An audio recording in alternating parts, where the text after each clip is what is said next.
All right, lots of questions rolling in. That's good. I love this. I love this already. Can someone just let us know if you can hear us all right, that we're streaming? Yeah, we're not very good at this technology stuff, despite what we do for a living. Just someone drop a comment in the chat for us. Let us know if you can see us. Hopefully you can see us and hear us and everything's going well. This is going to be a live, loud and clear. Thank you, Amanda. Thank you. Cheers. Thanks, Louise. All right, sweet. Let's swing into it.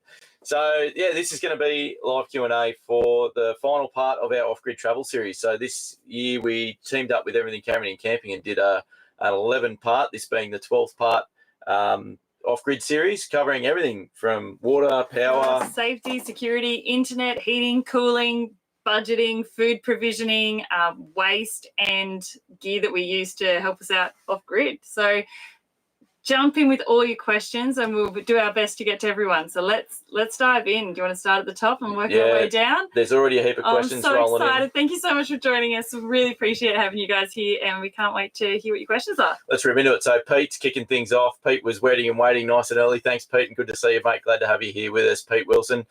Mate, he's asking us now that we've kitted out the van pretty well for off-grid travel, what's going to bring us back to civilization? I've got to say, it's with the desal now on board, obviously, that in a lot of areas is going to solve our water issue of getting water. It's probably going to be food, to be honest, Peter. As much as we can easily provision for 30 days plus off-grid, there is obviously a limit to how much food we can physically carry and keep it fresh enough for long enough to... And our boys eat a lot. They do eat a lot. So, yeah, I think really now, as long as we've got access to salt water and we've got good sunlight for our solar... or bore water. We can use bore water as well now. Yeah, or bore water. Then, yeah, we're probably looking at, at least 30 days off grid at a time without too much trouble at all. So, which is pretty exciting to be able to go and do that in some of these awesome places around the country. Yeah, it opens up a lot of space. Okay, next question. Bush Sand Mud.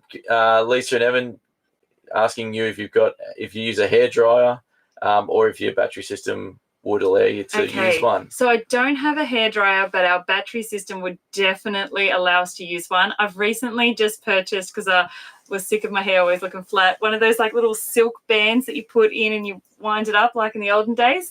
It works a treat. So it's no heat, curls, happy days. I obviously use it all the time. Simon's used it last night and look how good the curls come out. Amazing. It's incredible. It works so well. But yes, you could definitely run a hairdryer or a what are those, hair straightener. Yeah, so when it comes to figuring out what you can run off your power system, if you go back to our power videos we did earlier in the series, what you want to be looking at is what the wattage of the appliance is, and then comparing that. If it's a 240 volt appliance like a hairdryer or something like that, look at your rating of your inverter and see if it's up to scratch for whatever it is you're looking at. It'll be rated in watts as well, so that one's not too difficult to work out. And in case you're like me, and before we went traveling, everyone were talking 240 and 12 volt, and I was like, I don't know what the difference is.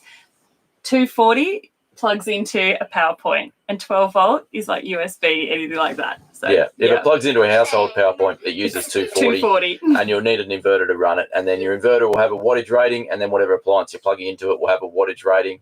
As long as your appliance is lower than the wattage rating of your inverter and your system's set up properly, then you should be able to run it no problems at all. Yeah. Susan asked, have we had enough time to test out our desalination and what the water tastes like? Unfortunately, not just yet. We are hoping to do that. That's on my jobs list tomorrow. So we're still up here at Barham Shores where we had the Pioneer Party last weekend. People keep handing in beers. Yeah, it's been a nice social week, which has been really fun and really enjoyable. But it's back to business tomorrow, so I'll be getting finished off on that tomorrow and hopefully testing it out over the weekend. So keep an eye on our Instagram and our Facebook for the early sort of indications of how well that's working. And then, there'll obviously be some stuff on YouTube in the coming weeks as well. Oh, sorry, that was me shaking the table there. Isn't that good? That's all people saying they can hear us loud and clear. What is your process for saving water in the shower while it's warming up? We don't actually have something for this, but when we did the video on water saving, there were some really good ideas. I mean, a lot of people just put it into a pot or something like that to put on the stove later to heat up for whatever it is else it is that you're using water in the van. You can get red water diverter valves, which are basically an automated version of that, where they return the cold water back to the back to the tanks if it's not hot. We don't have one of those, but I think they sound really interesting. No, our new van's got a bathtub plug in it, which is really cool. So you can plug that in, and then you get like a little bit of water in the bottom, and kids scrub their feet in that. So you know it doesn't have to be super warm for them to do that with that. So that works well for us. Head Cheese, that's a cool name. I'm sure you've had the chat. Where to after Oz? Where to next? Yeah, look, you're right. We have had the chat for sure, more than once. And yeah, there's a lot of places on the list, as there's still a lot of places on the list to travel in Australia as well. We'd love to head back to Canada. We'd love to do the US. We'd love to go sailing. Everywhere. Europe. Simon wants to go to South Africa. I'd love to do some overlanding in Africa and the southern countries in Africa, and there's New Zealand's on the cards as well. So anywhere with good diving, anywhere with good snowboarding, we'll take it. Glenn and Julie asked if we taste tested the diesel yet. No, hopefully you caught that before, Glenn and Julie. We haven't had a chance yet.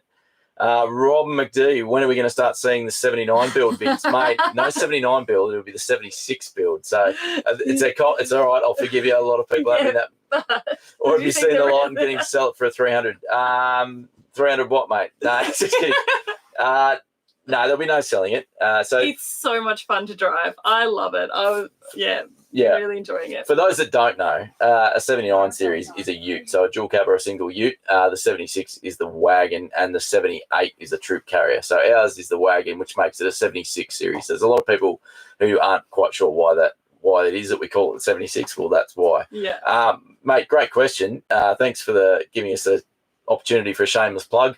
This Sunday will be the first video in the build series for the 76. So there's a heap in that one. We start the coil conversion and get all the suspension components done. We get the wheels and tyres fitted up. The PPF install is on there as well. A lot of running around by me to pick up all the gear we need to do it.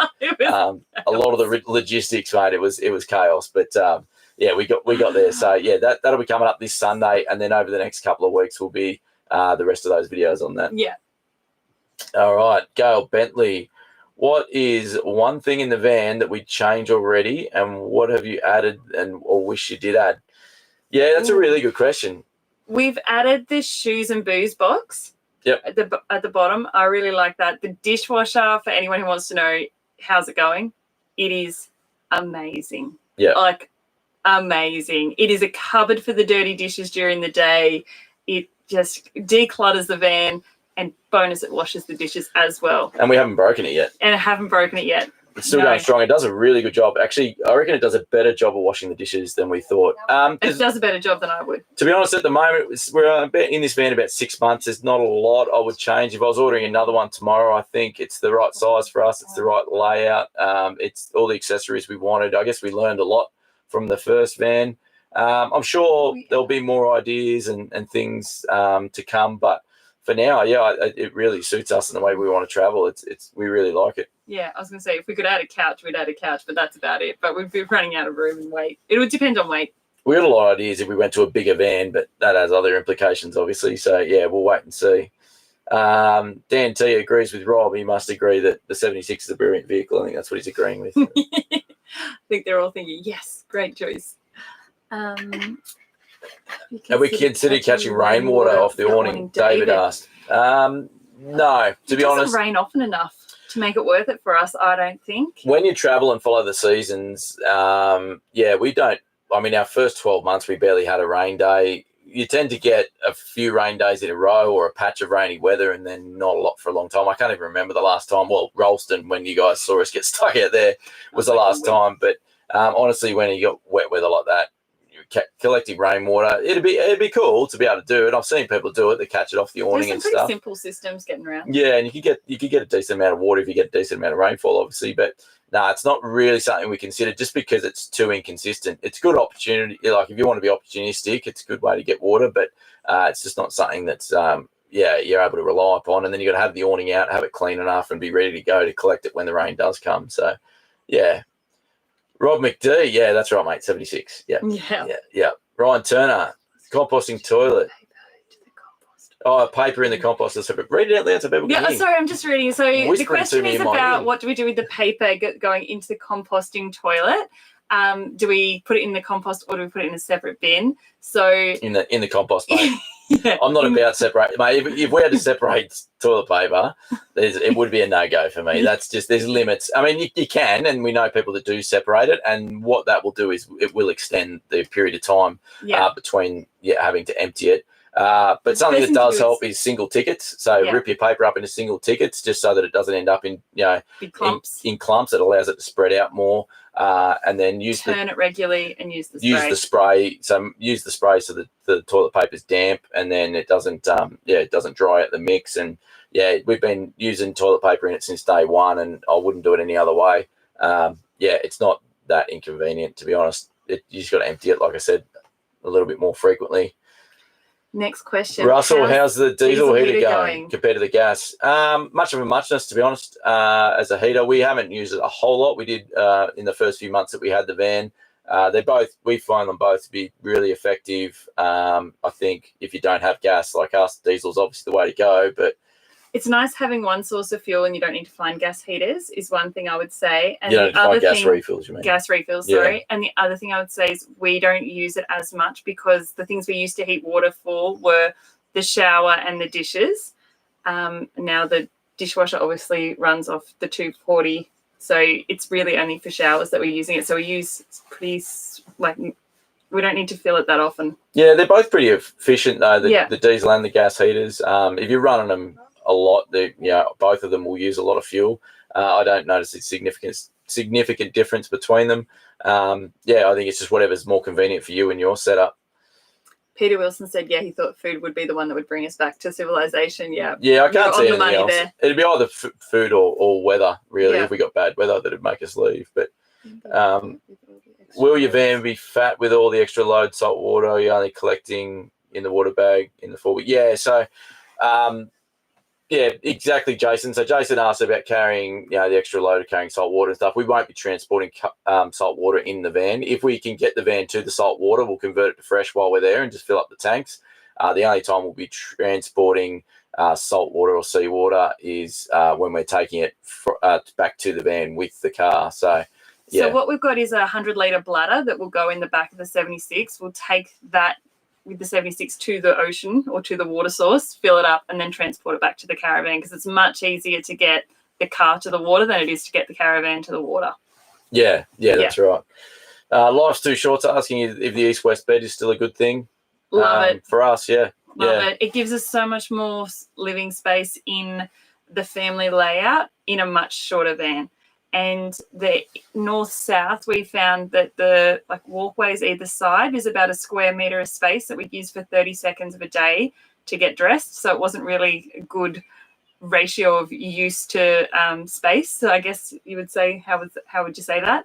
And it just ended up always being filled with the dirty clothes. So gone. Yeah, that's right. I don't miss it. I really think the north-south beds are a massive waste of space, like Lisa's saying, I think, but then they're obviously super convenient. So it really comes down to priorities. We appreciate the better use of space, and the bed this way becomes more of a couch in our living area. It becomes an extra seating area more so than what we found with the north-south bed. So for now it suits us. I mean, we can see why some people don't go for it, but it doesn't worry us at all. So it's really personal preference there. Teresa's just bragging that she's got a couch, I'm guessing, in her van, but probably not. Maybe in her house. Maybe that's what she's bragging about. D. Johnson, I'm worried you won't have enough space in the wagon compared to the 79 twin cab. Look, definitely less space. We'll have plenty for what we're planning to do. We've sort of, I guess, over the last couple of years refined and worked out what we do and don't need to carry, and we like the challenge of travelling light and travelling with less stuff. I think the downside to a big dual cab canopy is the temptation is to fill it and then you end up quite heavy and just carrying a lot of stuff that I frankly don't think you need and doubling up a lot of stuff. And for us too is a little bit of the cost as well, because once you buy the 79, which is the ute, you've still then got to buy the canopy, and they are not cheap. And so the alternative was, would you rather a 76 with coils for the same money as a 79 stock standard with a canopy? So we went the coils option, obviously, but it's, again, personal preference. So that was a big decision because we did look at the 79. We did, And look, the other thing I think I said in one of our early videos, I've had a lot of dual cab utes. I was excited for the challenge and something different of the wagon. And just in general, if you haven't figured it out already, we like trying to do things a bit differently. So there's plenty. I think there's not much new I could have done to a dual cab 79 that hasn't been seen and done before. But I was sort of excited to do something a bit different with the wagon, and I love them as well. There's definitely that emotional attachment as well going on. Explore Oz is on here. G'day, guys. Hi. Miss you already. We hung out with these guys the last few days. These guys are so nice. They just like the best. I could go on, but we'll run out of time. They're really nice. They're asking how the underbed aircon is going, whether we do it again. Yeah, it's a really good question. Look, I definitely wouldn't DIY install one again, or even though I had help with the guys at Suncoast, or they actually did most of it, the guys at Suncoast Caravan Service, after seeing how much work's involved and how much you have to do to install it, I think unless you can get it done at factory, it's probably not worth it. As far as the performance of it goes, we haven't. I don't think we've given it a fair test run just yet because it hasn't really been hot enough. But early signs are it's probably not as effective as a rooftop. But it is much quieter. It is much quieter, and I think it's a really good use of the space that we had in this van, and it allowed us that extra solar. The jury's out, but if I had to decide now, I probably wouldn't do it again. Yeah. But to do it again, you would lose a solar panel. So we'd have to give up a solar panel to have a rooftop air conditioner. So it wouldn't be an easy decision, but yeah, if my back was against the wall now and I had to decide now, I probably wouldn't do it again. Is a pioneer party in New South Wales a possibility? Oh, absolutely. We had so much fun over the weekend. It took me a full 24 hours to recover. It was a good night. It was a good night. Best weekend we've had in a very, very long time.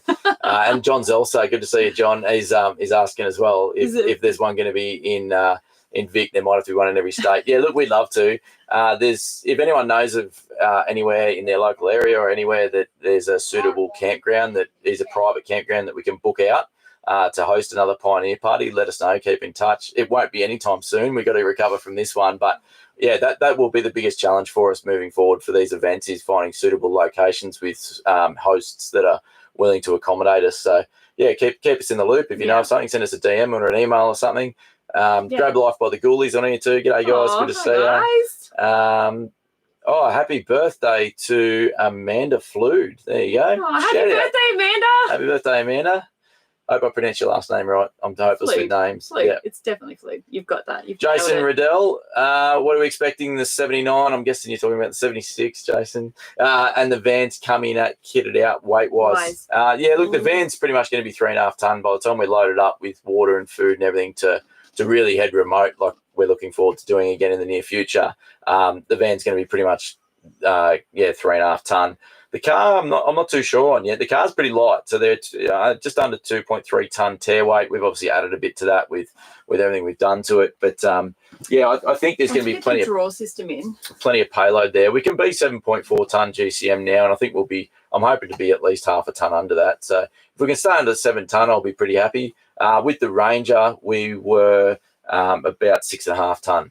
And we'll have a similar amount of stuff in it. There's just a few more accessories on the 76. So yeah, mate, if we're somewhere in that 6.5 to 7 tonne range, I reckon we'll be pretty right. But we will be getting it weighed once we get it all finished off and get it loaded up. There's still a few things to go on, like a roof rack and stuff that'll add a little bit of weight as well. We'll see how we go. Malakuta, that's a cracking spot. Gail's asked what other vehicles we had looked at or potentially considered. We actually did a whole video on this, Gail. So probably about, if you go back about 5 or 6 weeks on our channel, we sort of did a whole video on why we chose the 76. There's obviously a lot involved in that decision. We considered a lot of things, but love came into it at the end of the day as well. I was in love with the 76s. There is a love. I've always wanted one. Yeah. But the other 3 vehicles, so we initially ordered 3 vehicles. We just put $500 deposit down on all of them because we knew that waiting times were going to be an issue for us. So we had a 76, a Grenadier, an Ineos Grenadier, which I absolutely loved. Imagine like a more modern Defender, and the new Ford Ranger were the 3 we had on order, and the 76 won. Yeah, it just won. The nearest rival to it was the Grenadier, but unfortunately they're just a bit heavier, quite a lot heavier. In fact, almost half a tonne heavier in their tear weight, which was going to limit our payload too much. And there were no, and probably still aren't any GVM or GCM upgrades available for them because they're such a new vehicle. So that really ruled it out. Where are we up to here? So Bush Sand Mud, have we ever had a scary moment in the middle of nowhere? Oh, Jamesy's here. Not really, not a legitimate one. Liz has been spooked a couple of times when we've been camping off grid in the middle of nowhere. Liz has just got to go help young James out. The boys are just watching a movie. Excuse the table rocking. So we've had a couple of scary moments that were not real scary moments in the sense that they were. Yeah, you got a sore toe. Okay. James got a sore toe, in case anyone was wondering. No scary moments really, apart from Liz getting spooked, seeing lights in the distance and things like that. But no, the closest we had when we were in Kununurra in WA, the police asked us just to put a lot of our stuff away just to prevent, I guess, anything happening. But yeah, we never had any problems at all. So yeah, it's a pretty safe country out there for the vast majority. You just got to have your wits about you and a bit of common sense. Ryan Turner, Pioneer Party in Victoria, come here to Malakuta. Yeah, send us a message, Ryan, if you got somewhere in mind. Pete Wilson, the Pioneers. The Baileys are definitely pioneers in many lifestyle ways, which I love. Well, we love your support, Peter. Appreciate it, mate. Thanks. You're humbling us, mate. Explorers, appreciate the answer. Pros and cons for every setup. Yeah, miss you guys. Cheers, guys. We'll see you out west. Yeah. See you in WA. Robert is recommend the Gucci Creek Escape near Gympie for a camp out, massive area. Ooh. Yeah, it's probably a bit close to where we've just been, Robert, to be honest, up here at Byram Shores. We're probably looking, thanks for the tip. Look at all these beautiful offers coming in of private property. Yeah, that's where it's at. Yeah, Dargo, that could be cool. Yeah. Oh, that's Big High Country, isn't it? Yes. Yeah, that could be fun. We could do some stuff there. Yeah, yes. Sounds good. Yeah. All right, we'll be in touch. Hit us up. What else have we got? Honeymoon is not over. Thanks for the happy birthday. Yeah, you're welcome. And we pronounced your name correctly. That's good to see. Jason, what size long range tank have you considered, if one at all? Yeah, so this is an interesting one. So I went to get a 180 litre long range tank. So the 76 comes standard with 130 litres. I went to get a 180 litre tank from Long Ranger Fuel Tanks, and they don't actually do one that's compatible with the coil conversion. And so they offered to use our 76 with the coils as a bit of a, what do you call it, like a prototype, I guess, or to test it, to design one for it. So we're taking the car down to Newcastle in a couple of weeks, and those guys at Out of Town Four-Wheel Drive that make those tanks are going to scan and weld up a custom tank for ours, and then everyone will be able to get one. So that's pretty cool. So that was a cool offer from them to do that. The next question's for me. So the next question is, hi guys, is your van upholstery leather or faux leather? Looks great, and real leather seems to sag in the seat. So this is actually, I happen to know this because I had to do it for a design project that I've been studying. It's a Warwick fabric, and it's faux leather. It mimics real leather, but it has a super high Martindale score. It's got a 50,000 Martindale score, which makes it a high industrial use fabric. It's insanely good. So yeah, it's commercial grade, high industrial use fabric. It's from Warwick Fabrics, and it's called Eastwood Tan if you want to source it yourself. There you go. So he says the Pioneer Party was amazing. Thanks, T and Jono. Oh, T and Jono. Oh. Good to see you guys. I hope you guys recovered okay. It was quite a night. It was good fun though. That wraps up all the questions so far. If anyone else has got anything out there, throw a few out. If we missed your question in there somewhere, throw it in again, because we're there's no more coming up for us at the moment. So if there is no more, we'll just keep talking. You guys know us. We don't have any trouble talking. But if you got any more questions in there, what we might do is we just quick run through content coming up on the channel, which will be, as I said earlier, this Sunday is going to be the first of our 76 series build videos. From there, we've got a couple more videos on the 76 build coming out, and then we're traveling south. We're going down to Newcastle, as I said, to get that tank done, and then we're starting our head west. I'm going to head back out to a mate's place and build a custom drawer system for the back of the car and get a few things finished off on the car, and then we're going to be trying to make it to Bustleton for Christmas is our travel plans. And then spend a fair bit of time in WA next year. We might even spend the entire year over there next year. We're not 100% sure just yet. Plans are continually evolving and continually changing as happens. I've decided to stop making them because they keep changing. So yeah, looks like in that direction, and that'll be it. A couple more questions coming. Glenn and Julie are asking about finding water on road trips. Wiki Camps is really the easiest way. Yes. So you can use your filters on Wiki Camps. Show them the filters option. It's not just for finding campsites, which it's obviously really good for. But yeah, if you go into the filters section, you can filter for water locations. The only downside to that is a lot of the ones that come up are just public toilets and public showers and things like that. You've got to sort of read through a few to find one where there's water taps and stuff. Good towns, like towns that are set up well for travellers, will generally have some sort of water fill point and rubbish points and things like that in near one of the local parks or something like that. Boat ramps are usually a really good spot to get them as well, because often like the boats come out and they the washdown bays, and it's really easy to get a caravan in there. So we really like the towns where there's just sort of like a donation, or there's sort of like a vending machine for water where you pay 20 cents or for water and things like that, or 50 cents or $1. It depends. They're all different, but just where you can make a small contribution to support those facilities, because we think it's something that it'd be really good if more towns had, was a reliable source of good drinking water, just to help travellers out. And if you can't find any, ask at the Visitors Information Centre, because they will often let you know. Or if you're unsure whether it's potable or not, the Visitors Information will usually know. Yeah. Dan T's asking about homeschooling. They're going to start doing it next year. How long do we spend a day or a week by doing traditional schooling for the boys? And are you trying any alternatives? It's really tricky. So Harrison does Hay School of the Air, so he has, which is distance education. So he has 4 live Zoom calls a week with his teacher that go for about half an hour. And then on top of that, he gets sent like a term pack, which is broken into weeks. And if he was to just sit down and do it back to back, he would get through all that work in probably 2.5 hours for the week, but he doesn't. He does like little 15-minute chunks, so it drags it out quite substantially. I love distance education because he's got a teacher, he's got the work sent to you. It's really like no thinking involved. You just teach it and send it back. Next year, though, when James starts, it's going to be a little bit tricky because we'll have double the amount of Zoom calls and things like that. So I am looking at other alternatives if that doesn't work for us.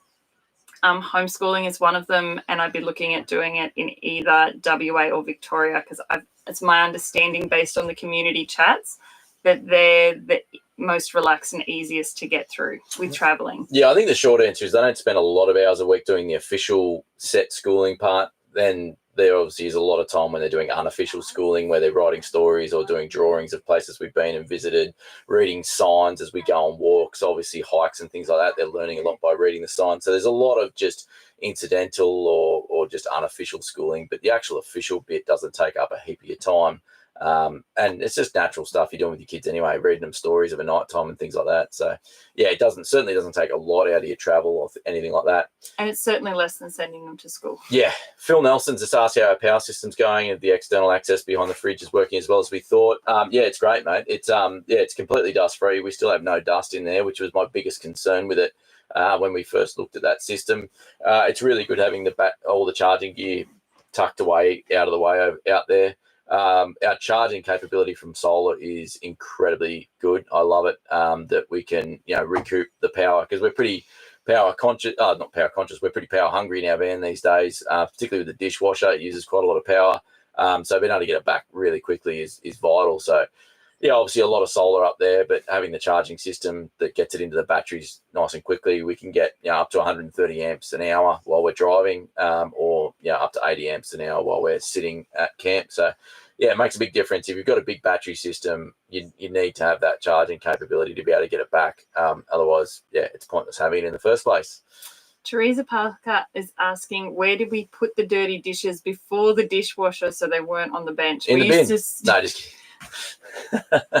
No, we used to just stack them in the sink just to clear bench space, just so you could do the dishes at the end of the day and just use one round of water. So yeah, we're really loving the dishwasher, but yeah, there's no hot tip there. It was either on the bench or in the sink if you needed to use the sink, and you just move them from one part of the van to the other, or do the dishes and use the extra water. Someone anonymous has written peanut butter whiskey. Ooh. Couldn't even face it to put the name on there. That's someone at this campground telling us the peanut butter whiskey is back in the campground. I'm on my way. We're on our way. Can you guess what we're getting up to after this? Anyway, yeah.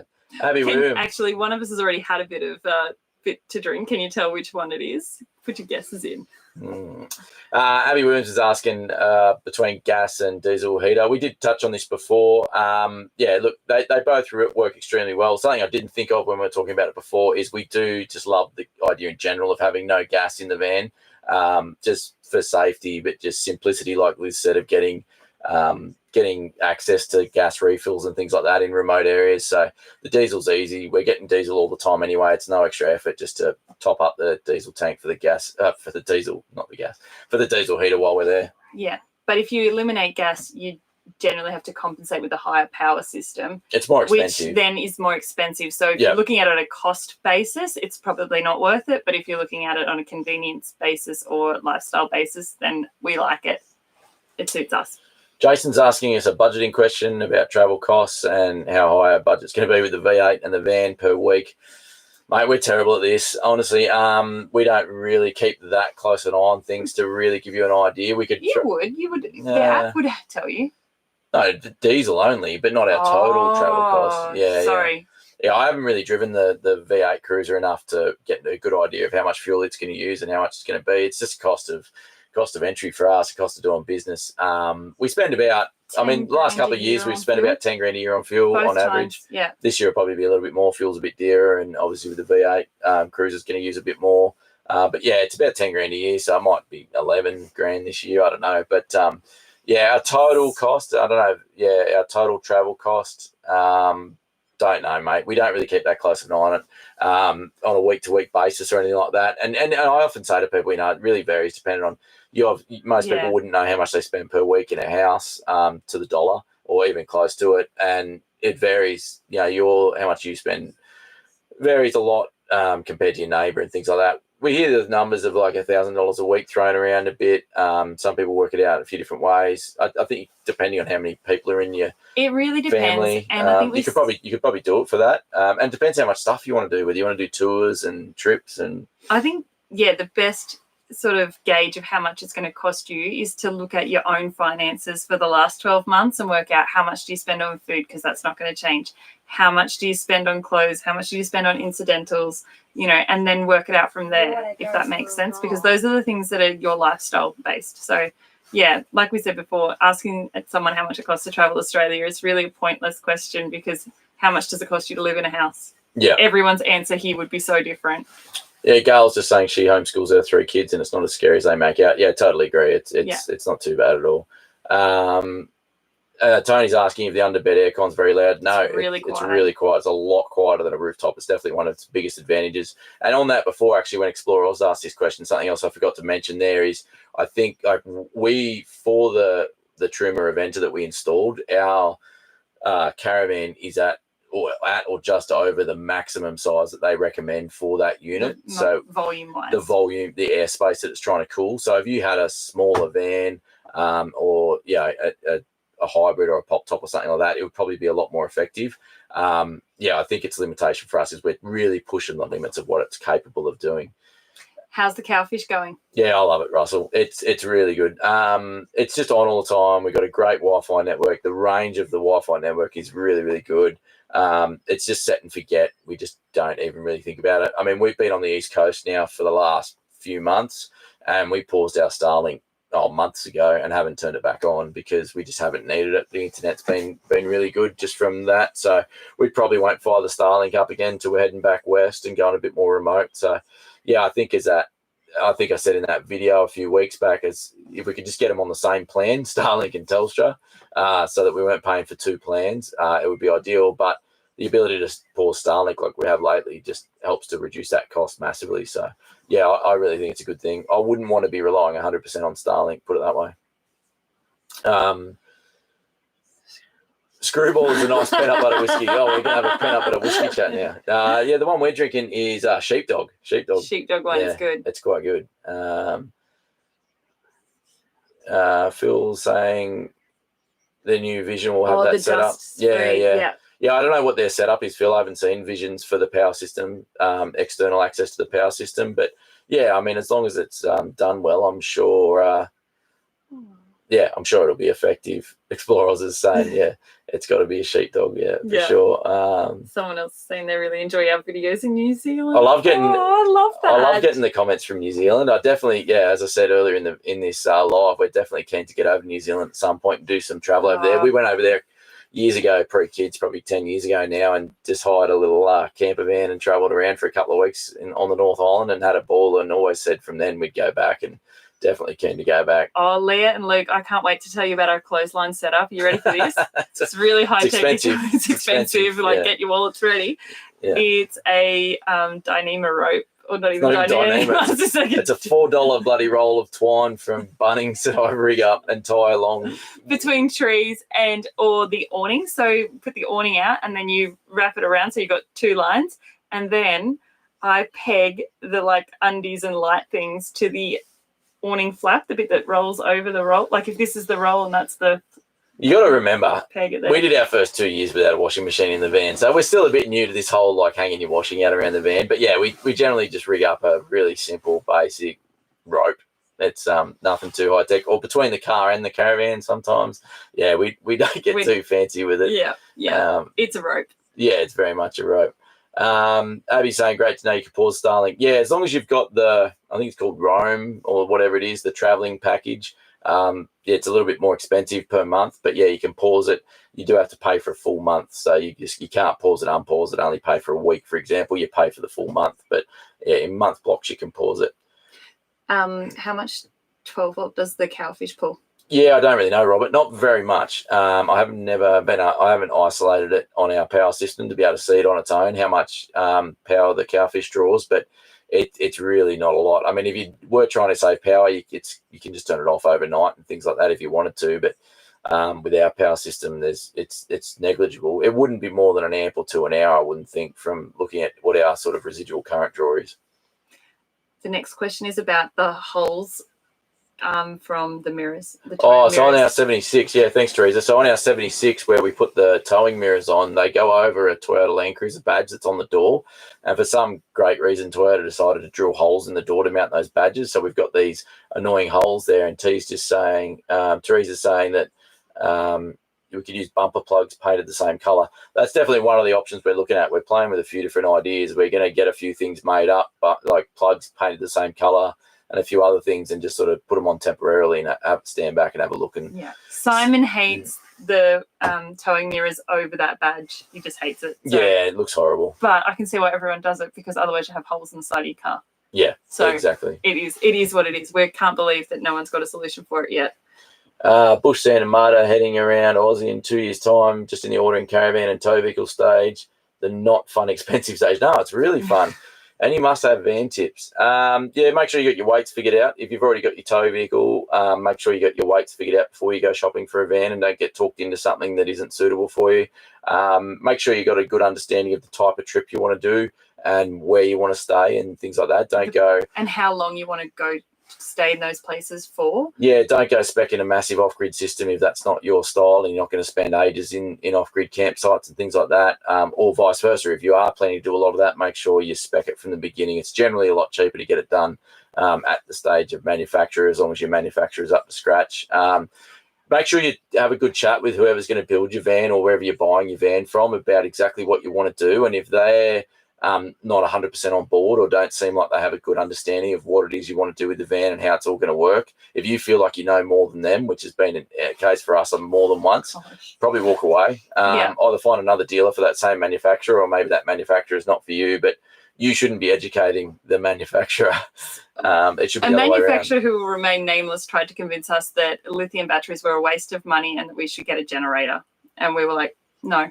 And this is at the start of this year. So I mean, late last year it was, Yeah, we were like, no. And he was the dealer principal of a well-known major manufacturer. So we were like, whoa. And then we just felt bad because we knew exactly what we wanted that time around. And can you imagine being your first time buying a van?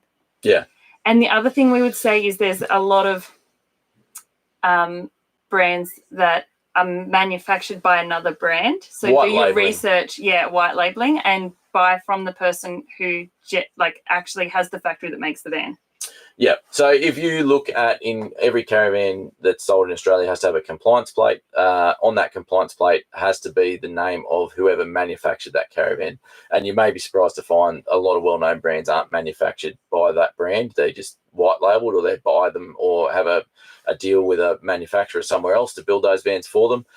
We generally steer clear of those personally, just because it gets messy if there's warranty issues down the track that you're not dealing directly with the manufacturer, and you have this middleman, which is this dealer who's trying to sort of fight both sides. And we've heard plenty of horror stories where that doesn't go well, and there's a lot of issues. So in general, try and buy from buy the brand that is manufacturing your van. I'm not saying don't buy from dealers. I generally buy from your local dealer if you can find one.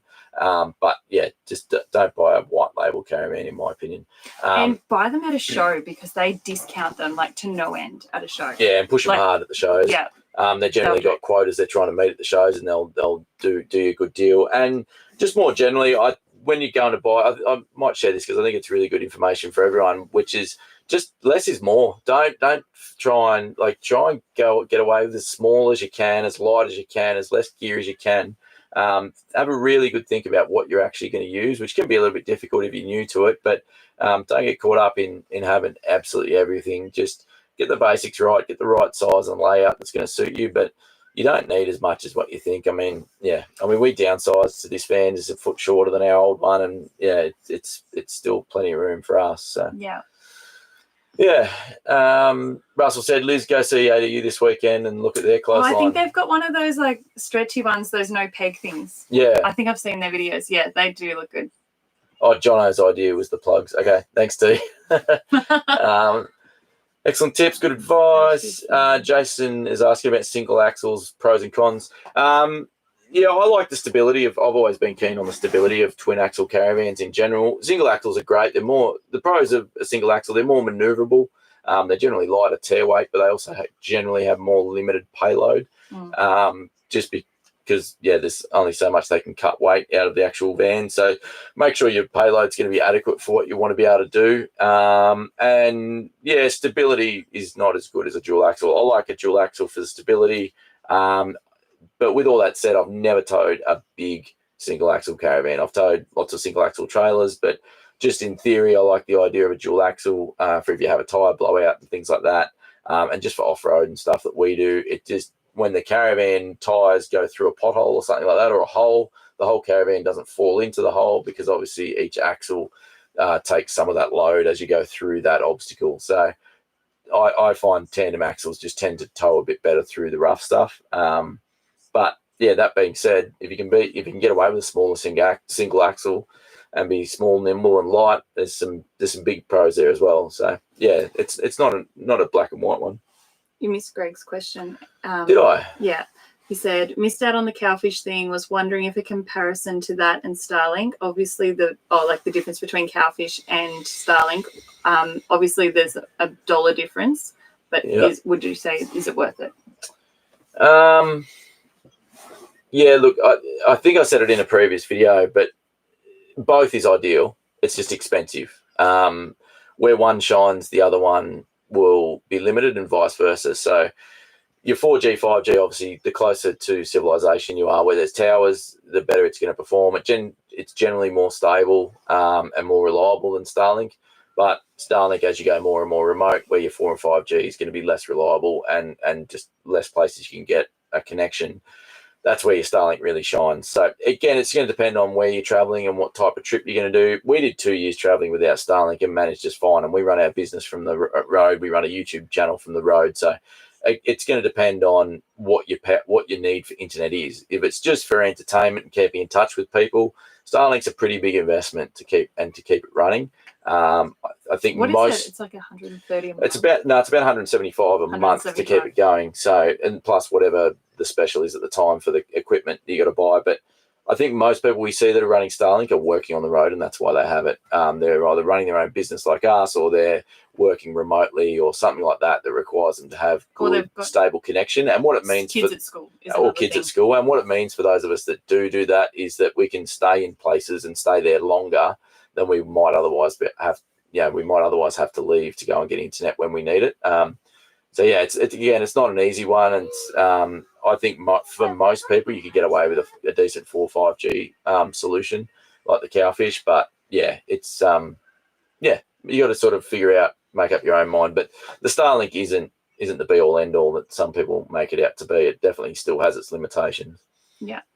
And then the next question there is Axles. Does Cowfish have two different things, i.e. TV antenna and Wi-Fi? Yeah, we've got the last couple of questions here and then we might wrap up because we're coming up on the hour. Yeah, so Colleen Perry's asking about the Cowfish again. Whether it's got two things, TV and Wi-Fi. Yeah, so Cowfish do a TV antenna as well. We don't have that because we don't have a TV. Just Netflix it. We're not like crazy. We still watch Netflix, but we just stream everything over Wi-Fi and watch it on our laptop or our iPads or whatever. Yeah, so we haven't tested out their TV antenna solution, but they do have it. It's a separate antenna though; they're not the same unit, but it's a similar size. But yeah, I can't give you any feedback on that. We've only used their Wi-Fi.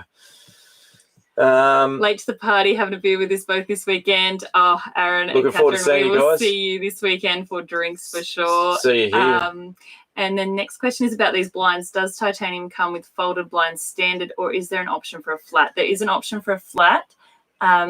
Which would you go again if you had your choice? For now, I actually like these ones better. I would go the other ones, but... So there you go. So I think these ones are harder to clean. The pros to these ones are they don't blow out in the wind as much, but the flat ones come with the reflector on the back, which blocks sunlight as well, which the folded ones don't. So... pick your poison. Yeah. If someone could make a caravan blind that worked, oh my gosh, it'd be so good. Brewery 24 saying that the Land Cruiser is coming out with the 4-cylinder next year. Yeah, and an auto, and I'm so glad I didn't get one. I love my V8 and I love my manual, and I think the new ones look horrible. So yeah, glad we got the one we did. Thanks, John. Thanks, Peter. Thanks, everyone else as well for joining us. Really appreciate you guys jumping on the live with us. We love doing these, and we always say this, but we'll definitely try and do more of them because they're an absolute hoot. And yeah, love connecting with all you guys. Hope you guys enjoyed our off-grid series this year as we shared a bit of our insights and some of our learnings over the last couple of years of traveling off-grid. We're brainstorming some ideas for the next, doing something similar or along the same lines next year. So yeah, throw your ideas at us. You know where to find us. Leave us comments across our social media. If anyone's got ideas, like we said, for the next Pioneer Party, where should we have it?